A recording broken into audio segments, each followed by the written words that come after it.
아무 생각 없이 그린 듯한 그림 한 장. 그런데 이 그림 안에 사람의 심리 상태나 감정 상태가 꼭꼭 숨어 있다는 사실 알고 있나요?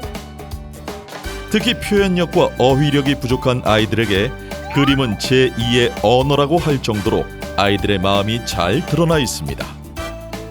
이처럼 그림으로 감정을 표현하면서 마음의 상처를 치료하는 미술 치료가 관심을 모으고 있는데요.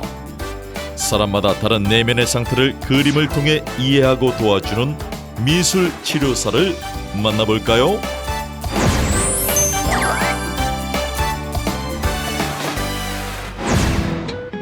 주인공을 만나기 위해 찾아간 곳은 인천 송도에 위치한 미술 치료센터. 가장 먼저 눈에 들어온 것은 다양한 그림과 작품들이었는데요. 안녕하세요. 저는 미술치료사 장현정입니다. 오늘의 주인공 미술치료사 장현정.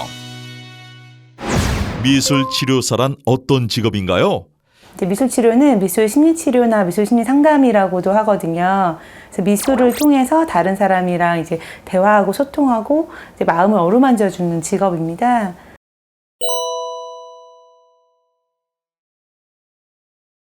전혀 없습니다. 전혀 없고요. 저도 미술 전공자가 아니고요. 저도 학부에서는 사회복지를 전공했고 대상자들이랑 어떻게 하면 좀 더 가깝게 좀 지낼 수 있을까 고민하다가 이제 석사에서부터 이제 미술 치료를 공부를 하게 된 거거든요. 미술이라는 그 매개체가 가지고 있는 특성이 좀 있거든요. 제가 실제로 만나는 대상자들은 이제 2살, 3살 어린아이들부터 장애가 있어서 언어를 잘 쓰지 못하시는 분들, 치매 어르신들, 대상 연령 상관없이 누구나 할 수 있다는 점이 가장 매력적이었던 점 중에 하나였고, 또 하나는 이제 미술을 하고 나면 이게 보이시는 것처럼 작품이 남거든요.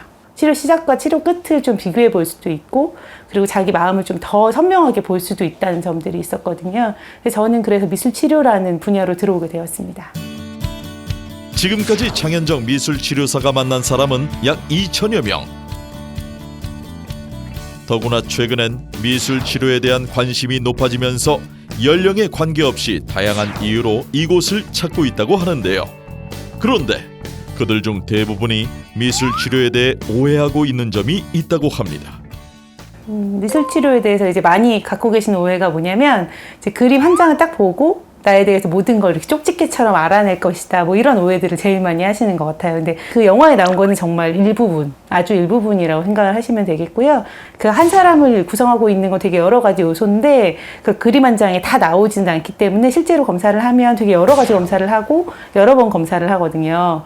미술 치료 방법은 표현 기법이랑 진단 기법이라고 해서 이렇게 크게 2가지가 있는데 진단 기법들은 이제 많이 알고 계시는 것처럼 이제 어떤 그림을 그리고 그 그림을 해석하고 분석해서 진단해서 개인의 어떤 특성을 파악하는 방법이거든요.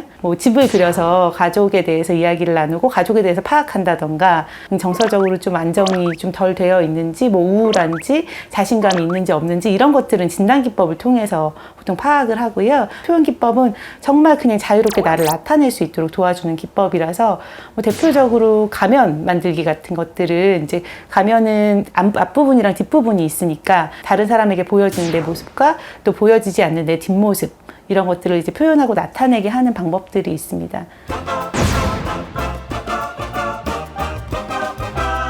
비가 오고 있어요. 빗 속에 있는 사람을 그림으로 그려주세요.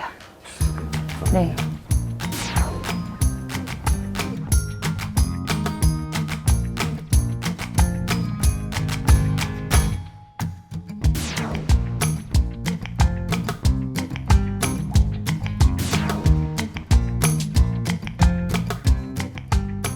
그림 되게 잘 그리시네요. 설명 좀 해주실 수 있어요?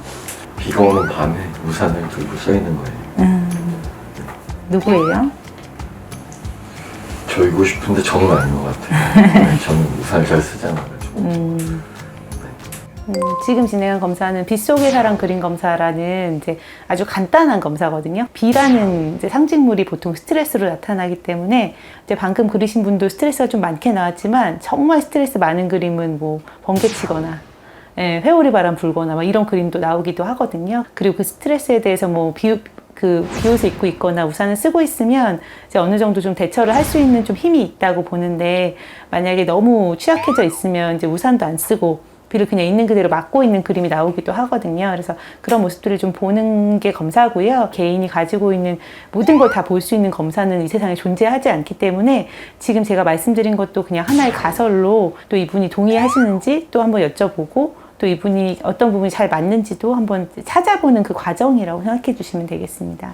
일단은 미술 치료를 받으러 오시면 좋은 상태에서 오시는 건 아니잖아요. 이게 굉장히 좀 내가 자신감 있고 아주 안정된 상태에서 오시는 게 아니라 뭔가 힘들어서 오시는 분들이 훨씬 더 많고 대부분이시거든요. 저의 도움으로 인해서 뭔가 사는데 훨씬 더 행복해지고 뭔가 나아졌다고 한다면 거기에서 오는 보람도 정말 크고요. 이 미술 자체가 갖고 있는 되게 즐거움이나 재미가 되게 커서 그냥 이렇게 그 미술을 가지고 상호작용하는 것 자체가 굉장히 재밌고 즐겁습니다. 네.